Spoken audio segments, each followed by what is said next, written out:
Hello, my students at home. Woo. I am going to try to make a little demonstration video here for you about watercolor, because that way you can see it really close up.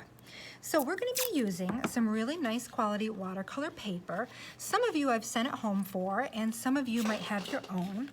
We're just using a little 5x7 piece, and I am going to tape mine down to a piece of cardboard using some masking tape. So I'm just taking masking tape, and I'm only covering maybe about just a tiny little, maybe 1/8 of an inch.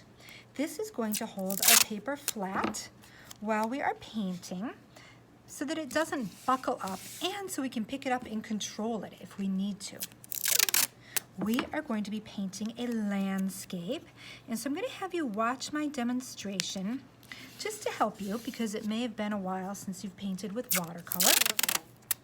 And we are using a reference photo of a field, like a Finger Lakes field with some hay and some trees, kind of a summary picture. And you're allowed to change it up a little bit, but it's going to be good because it's going to let us use some techniques to create depth, some atmospheric perspective. And what I'm going to do first, I'm going to use just a regular pencil to kind of sketch out my composition. And we have like a sky area, and I'm going to hold mine horizontal, just like my photo reference. And I see a little hill in the back that kind of has some little lumps on it, so it kind of looks natural. So really try to look for that variety of little shapes you see. And then I see a tree line where I can see some different bumpy trees, and the top of it is really green, and then it's kind of darker. We've kind of got a little branch that sticks up, another little tree. And you can kind of like fudge it. You can kind of change it around a little bit. This is just a reference, so it's just to help us do something realistic. Then we have a hay field that kind of swoops down a little bit, and then it rises up just a little. And I see lots of different hay bales. I see one way back here that makes a nice contrast, and I can see a little lit part of it. And then there's another one sitting right next to it that's kind of bright. And then we've got a big one right in our foreground. We don't see a lot of the side curvy part, just a little bit. We can kind of see a little curve, and then there's some shadow. So I'm just looking for the simplest shapes. We have another large hay bale that's happening right about here. So I'm just sketching those in. I can see a little highlighted shape there in the side of my hay bale. And I see some darkness. And then we've got a big hay bale over here. Looks like it's a little closer to us. Remember, our techniques to create depth, things get smaller as they go in the background. So we can tell these closer ones are larger, closer to us. We've got one way over here. Now, if you want to change up your hay bales, you can put them anywhere you want. That is fine with me. We've got another one kind of in the middle ground here. Almost touches up there. And then I can see we've got some different shapes of like bushes that are happening. So I might draw some just to give me a little idea of where they are when I'm painting. There's a lot of really darkness there. And then I might even see some different fields that are in the background. Like I might see a little greenish field there, one there. So I might kind of sketch in where those are. There. And now we're going to talk about our paints, and I hope you can see these. I have a regular everyday paint set right here, and I've already wet my colors. I've gotten them very wet and moist, and I am using 2 different containers of water. One I will use for rinsing, and one I'm going to use to lighten my colors. Even though there is white paint in this paint set, and you might have it too, we're going to do a technique today called transparent watercolor. So we're going to use the water as white to lighten our colors, and our colors are going to stay clear and transparent. If we add white to them, it's going to make them opaque. We're going to allow the white to be the paper and the water. So anything we want lighter, we're going to leave really light on our paper. Now, what I want to do first after I wet all my colors, we're going to start with the sky. And what I'm going to do is I'm going to mix a little puddle of color. I'm hoping you can see this. I'm going to use a little blue, and I'm adding it to this big puddle of color I made. The more water I use, the lighter it will be, because the water is acting like our white. Now, if I want to, I might see another, like maybe just a touch of purple in my sky, so it's a little purplish blue, to kind of make it look hazy. You can kind of use colors the way you want. And what I'm going to do before I paint, I'm going to be able to hold up my paper because it's on this cardboard, and I'm going to wet my entire sky area. I'm going to prep the paper for getting pigment on it. If I go right in there and paint right on the paper, I'm going to get some dry marks, and my color is not going to be clean. I'm going to have like lines. So I'm getting that whole area wet first. And this paper that we're using, if you're using my paper in school, is called Shizen watercolor paper, and it's 100% cotton, and it's recycled. It's got a really big texture to it. Now you can see that when I hold it like this and tilt it, the light reflects, so I can see that my whole area is wet. And I am ready to paint what's called a wet on wet wash, because I'm using wet paper and wet paint. And what I'm going to do, I'm tilting my paper just a little bit, and I'm going to pull across a line of color. And you can see it kind of drags down with the water. I'm going to pull some more across. And then when I get to the bottom, I can make sure it fills that area. And I might have a little blurb right there. And what I can do is use a paper towel or tissue, make my brush thirsty, and I can soak it up from there. And if there's too much, I can go across the bottom and soak up a little bit. Now that's a pretty plain blue sky. If I want to, I could go in now and do some clouds. And the way I like to do that is with a tissue. I can go in and kind of like absorb some little areas to make it look like there are clouds in the sky. So you can experiment with that just to give a little bit of a cloudy look. Sometimes I'll do that, and then sometimes I'll go in and add just a little bit darker underneath if I want it to look like there's some different light effects happening. So even though my paper is like I've got the color there, I can go in and add a little bit more color to kind of emphasize where my clouds are. And then if I want to, I can kind of move it around. Like I like that kind of darker edge I've got there, but here it kind of faded. And so that might be my sky. So I'm going to see, maybe I just want to take a little bit more off there. Sometimes I go in with my brush and I make a thirsty brush and I kind of scrub away, and I can make it a more interesting shape that way. Sometimes I'll even go in and add like a touch of a different color. Like maybe right now I'm going to take a little bit of magenta, kind of add it up in there, just to give it a little bit of variety in the sky. And I'm not going to do much else to it. I'm going to let that kind of dry. So what I want to do now, I do not want to go in and touch this hill yet, because if I touch that with water, it's going to make this color bleed on right down there. So what I'm going to work on is giving my foreground a little wash. So I'm going to use some fresh color, and I'm going to mix kind of a color for the hay. I'm going to mix a little bit of yellow.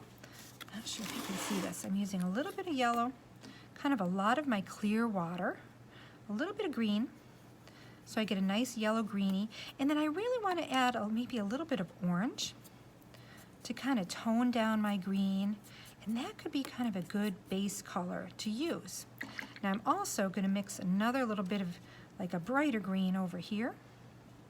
So I'm just going to get another little plain bit of green. So now, while my sky is drying, I'm going to wetten up my foreground with just water. I'm even going to do my little hay bales. So I'm getting the water where I want to paint, just kind of prepping my paper, kind of tilting it a little bit. And if I need to see if it's wet, I can like tilt it and see the light reflecting. And now what I'm going to do is add my basic color. I think I keep touching my computer. And I'm going to add that right on there. And this color is pretty light to start with. So while I get a basic kind of wash on here, I'm going to be thinking about where I want to add some darker color. So that's kind of a real faded look. And while it's really nice and wet, I'll go in and just add more pigment by touching it. And this is how I do it. We want our colors to look nice and fresh. And I can see that it's a little oranger in the foreground.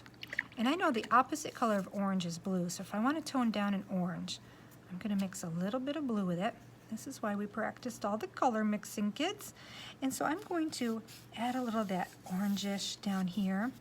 And I can almost see like some stripes of color in this little hill where it looks like the farmer has cut the grass and it's gotten a little bit dry. So it looks a little reddish to me. So I'm going to add that right there.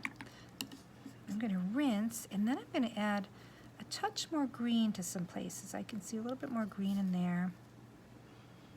I'm going to actually mix a little bit of yellow with my green, make it a little bit more intense because I see some brighter areas. And it's quite wet right now, so when it's wet, it really bleeds a lot, so it's like spreading out. So I will probably just add a little in there, and as it's drying, I'll add some more color. Right now, what I'm looking at is my sky. And I can see that my sky is drying, but maybe while it's drying, I'm going to add a little bit more darkness right under this one cloud, just to make it look like maybe there's like, it's a little stormier on the horizon. Maybe just a touch up there. And so now, what I'm going to do is I'm going to wait for my bottom to dry. I've got a lot of paint, so if I tilt it down, I can use a thirsty brush, kind of absorb some, or I could even go with my tissue. So I'm just getting the basic colors on. And now, I'm going to mix a little bit of a darker yellow green. And I would still be adding, like I'm seeing it more green right there. It's a little greener here. Going to add a little bit more orange to it. So I'm just practicing my color mixing, knowing that if I want to tone down some colors, I can add their opposites. So if I want to tone down my orangish, I add a little blue. If I want to tone down my green so it's not so intense, I can add a little bit of red. Now I'm not even worried about my hay bales yet because I'm going to wait for all of this to dry. Then I'm going to be able to go in and give it some more color. So I'm adding some greenish there. A little bit of greenish there. I'm kind of waiting for it to get to the color I like. And when it's totally dry, I can go in with a technique called dry brush and add some more details. But right now I'm kind of dabbing in some colors where I see some of those like stripes of colors happening. And I still see a little bit of that reddish, so I'm going to add that right in there. And maybe I'm going to start to add a little bit darker, just to imagine where it's going to be dark on my hay bale. Those hay bales are really dark. Now, what I'm going to do, I'm pretty pleased with it so far. What I'm going to do now is I am going to, my sky is still a little wet there, but not so bad here, so I'm going to wet my hill. Get it a little bit damp so I can start to add a little bit of that color. So I want my hill to be a little bit darker than the sky. That's how it looks on my reference. So I'm also gonna add a touch of green to my sky, my hill color. So I am gonna add that right on. I'm hoping it's not too wet, but for the sake of getting a little presentation to you before you paint that doesn't last all day. So I'm adding my color. I'm just kind of dragging my color, pulling it down, kind of going in there where I've got some little white bits. I feel like it's not green enough, so I'm adding a touch more green. Yeah, that's better. See how that looks more greenish where the sky kind of has that purplish blue. And I'm pulling it down right along my tree line here. So we want our watercolors to be very fresh looking. And one thing about our watercolor paper is once it's wet, we just kind of want to either add more color or let it dry. You don't want to take your brush and go back and forth over it a lot unless you're just dabbing and adding some color, because otherwise you can almost like rub the texture right off your paper. So now, while it's wet, I'm gonna go in there and just like add some more color by doing some little dabs. Right there, it kind of bled into my sky a little bit. It doesn't bother me too much. And I've got a big blob there, so I might kind of pull that over a little bit. I've got a little white spot. What I like to do is wait till I can see what's going on and kind of that dries, and then sometimes I can go in and add the little bits of green where I saw like some little green fields. And it's okay with me if they look a little fuzzy because that whole background kind of looks light and fuzzy to me. Now right now, my sky and my hill are about the same color. So when this all dries, I'm gonna add another dark layer there to really build up my hillside. Now what I might be able to do right now, I'm looking at the bottom. I'm gonna look at my hay bales. It's still very wet, but while it's still wet, I'm still gonna go in and dab some more color. So as it gets drier and we dab color, a lot more color stays. So I'm dabbing some color on my hay bale. I'm adding a little bit more of that like orangey color where it looks like the grass is real dry or the hay is real dry. I'm even gonna add a little to that hay bale. So I just wanna like build up my colors. I'm gonna get some more green here. So I'm working wet on wet. That means my paper's a little bit wet and I'm adding wet color on. And I see it's kind of really red in the foreground. So I'm gonna add that. If the color just kind of fades away, that means maybe it's just a little too wet and we need to wait a little bit to add some more detail. So a lot of watercolor is just like waiting for your colors to dry. Now over here, I'm gonna see if I can make it darker. It's still kind of fading up there, so I'm not gonna add too much more yet. But what I'm gonna do now is I'm gonna see if I can start to add a little bit. Ooh, that green is really too bright for me. So what I'm gonna do is I am going to tone my green down by mixing it with some red. And you can see that that tones it down so it's not like this bright, intense, garish, unrealistic color. And I could I don't want to paint right there because it's still really wet, but I want to show you how I would mix that color. See over here it's like too bright. I'm just going to blend that away. And I'm just going to get some basic color without touching there for the sake of demonstration. Now if I wanted to get a really dark, dark green, sometimes I mix green with a little bit of purple, maybe a little magenta or a little red, and it makes it really dark because behind my hay bales, like down here, it's a really dark color. And you can see I'm touching it and it's kind of fading up. And I'm gonna get a smaller paintbrush now, if I have one that I haven't dirtied. Let me see. So definitely use the right size brush for your area. So around this hay bale, I'm gonna get it darker with my darkish, greenish, purplish color. Kind of let it fade up into that. Really, it's a little bit wet right there. But I would work on like adding some dabs, getting it a little darker. So we want to try to match the colors and the values to make a very realistic little landscape painting.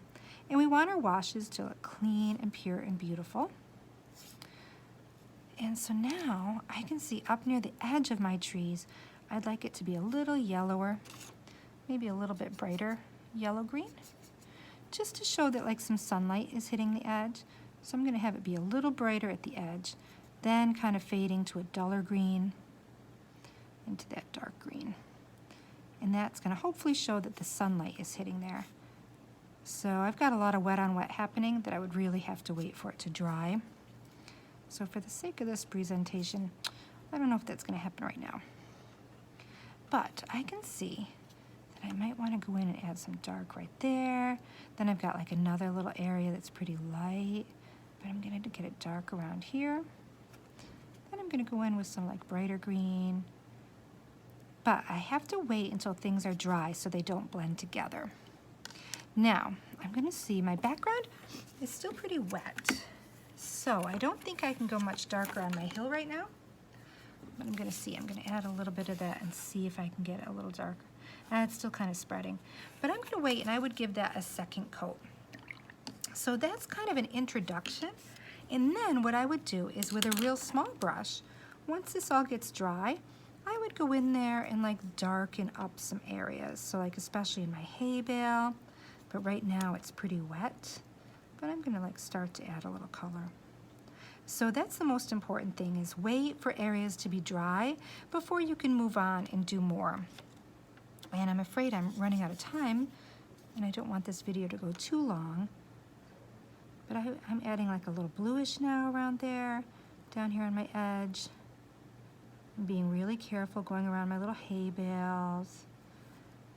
My hay bale has a little darkness too, so I could add that. So we're just gonna keep building up and building up. And then when you're all done with your painting, you're gonna take it when it's all dry and you're gonna untape it, and it's gonna give you a nice little white edge around the outside. So I'm gonna work on this a lot more and maybe show it to you in class as it gets done. So a lot of watercolor is just mixing your colors and waiting for areas to get dry until you can paint them again. But that demonstration kind of showed you about color mixing, toning down some colors, and adding color to your paper. So I shall talk to you all more in class. Thanks, kids.